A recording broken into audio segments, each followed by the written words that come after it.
तर आजच्या दिवसाची सुरुवात ना अशा गरमागरम चहासोबत झाली. त्यानंतर प्रिशूसाठी नाश्ता काढला आणि मी सुद्धा नाश्ता करून घेतला. पार्थ आला तेव्हापासून ना नाश्ता सकाळी होतोच.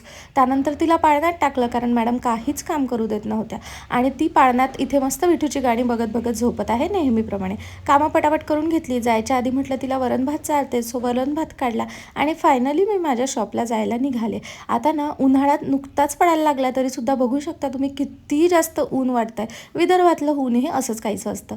एक क्लायंट आलं होतं, सो त्यांचं फेशियल वगैरे केलं. कम्फर्टेबल नसतात, सो मी त्यांचे व्हिडिओ घेतसुद्धा नाही. संध्याकाळला श्रेयासोबत मस्त एका सेलमध्ये गेले, कारण आज आहे व्हॅलेंटाईन डे.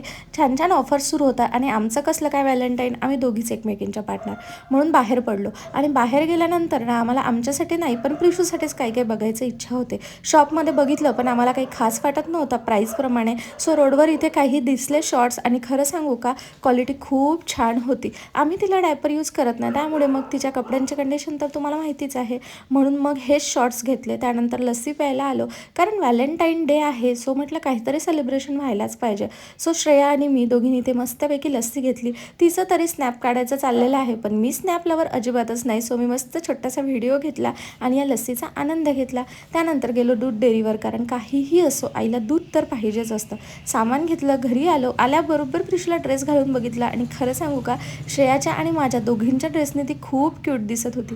आणि आज मी माझ्यासाठी सुद्धा हे टॉप घेतलेलं होतं. एवढं काही खास नाही, चीप प्राईसचं आहे, पण तरीसुद्धा मला खूप आवडलं. तर असा होता आजचा दिवस. चला या मिनी ब्लॉगला इथेच एंड करते. बाय.